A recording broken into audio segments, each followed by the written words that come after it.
become a rather embarrassing sort of rite of passage for anyone seeking anything in the modern Republican Party. An appearance before Donald Trump to bow, to profess loyalty to a man whose only loyalty has been to himself. This week, it was new House Speaker Mike Johnson's turn to kiss the ring. Two sources familiar with the meeting tell NBC News Johnson stopped by Trump's Mar-a-Lago estate last night. The House Speaker reportedly in the doghouse among his conservative peers for committing the grave sin of working with Democrats to fund the government. Go figure. He had earlier bucked party leader tradition by endorsing Trump for president. Let's bring in Democratic Congressman from Texas, Colin Allred. He is also running against Ted Cruz for Senate next year. Congressman, I wonder what it says to you that the current Speaker of the House is busy down in Mar-a-Lago visiting the disgraced ex-president.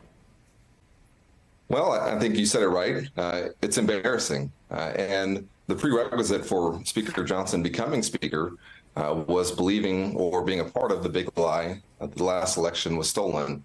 And to me, what we're seeing is, as you said, folks having to feel like they have to go to the former president to have some kind of legitimacy. I look at the guy who I'm running against, Ted Cruz, who the former president spoke about him and his family in terms that I know I certainly would never forgive. He even stood in front of a Republican convention to told people to vote their conscience, but has now become one of his biggest backers, leading the charge and trying to overturn the last election. This is just what we're going to have to get used to, I think, until we get past this period and get back to a more responsible version of the Republican Party. There are many, many reasons why this matters.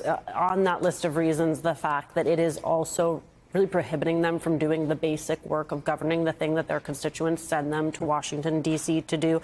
I want to remind everyone, Speaker Johnson was among the Republicans who refused to certify the 2020 election.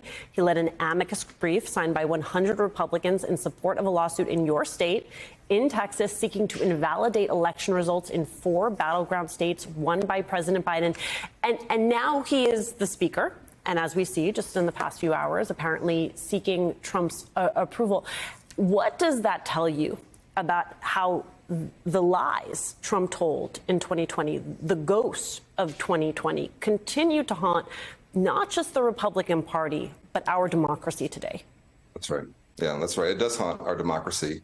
And there was a period there where it seemed like we were going to, in a bipartisan way, reject the idea that we can try and overturn elections in this country, reject the idea that you can attack police officers and beat up police officers and riot at the Capitol, that was going to be rejected in a bipartisan way. And not then Speaker, but Leader McCarthy gave a speech on the House floor that I thought was leading that way. Obviously, we've gone in a very different direction to where now I think that the biggest divide that I see isn't between necessarily Democrats and Republicans, but between folks who believe in our democracy and folks who don't. And there are folks like Liz Cheney, Mitt Romney, Adam Kinzinger, who fall into this category, folks who are going to fight for our democracy and yes, might come from a conservative point of view.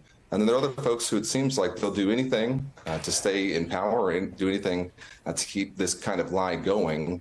And to me, it's incredibly dangerous. That's what we have to reject in this next election. Rick Stengel, the binary has changed.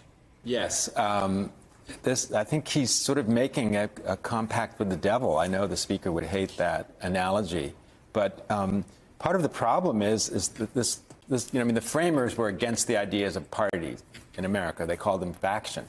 And this is what they anticipated, that people would put a person over a party and party over a country. That's what these Republicans are doing. And to the congressman, we're supposed to prize democracy over everything. Do you see any possibility that what we once thought of maybe the democracy wing of the Republican Party can make a comeback in any way? Is there any evidence that that's happening in Texas or anywhere else in Congress? I do think it's possible, but I think the first thing we have to do is beat them in this next election.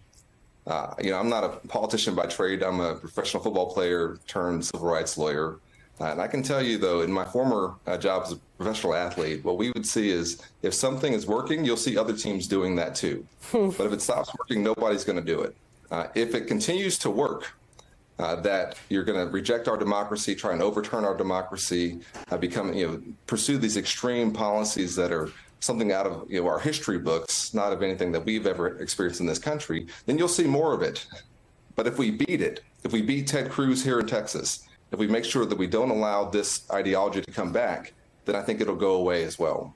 Well, Congressman, to your point, but sort of on the other side about watching what is working and then repeating it, there are some late converts to Trumpism. You have a former Republican colleague of yours, Peter Meijer, who lost a primary after voting to impeach Trump. He's now running for Senate, like you. He now says he'll support whomever the Republican nominee ends up being, even if it is Donald Trump.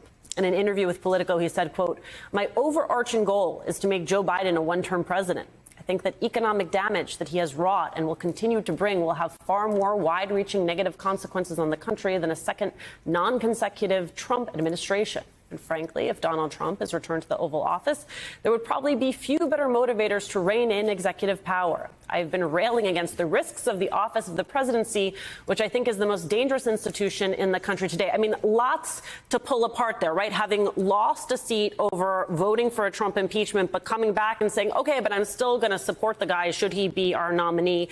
The inaccurate assessment of the Biden economy. And then this extraordinarily dangerous game of chicken where he's saying, well, if Donald Trump were president, then that would be a great opportunity to rein in executive power. I don't think we want to get to that point. Right. Well, listen, I'm sure Peter won't lose any sleep over this, but I was incredibly disappointed to see that. He's somebody who I had a lot of respect for his service to this country and for the way he served in his one term in Congress. And I think that it would behoove him to be who he is, and to also focus on the folks he's trying to represent instead of talking so much about the presidential race. I know who I'm running for here in Texas, which is the 30 million Texans who deserve a senator who cares about them, not one like Ted Cruz, who's constantly pitting us against each other or podcasting 3 times a week or doing everything he can to get on Fox News. That's not what Texans need. And I'm sure Peter knows that that's also not what folks need in Michigan. So to me, that's incredibly disappointing, but it's part of this pattern that we're seeing.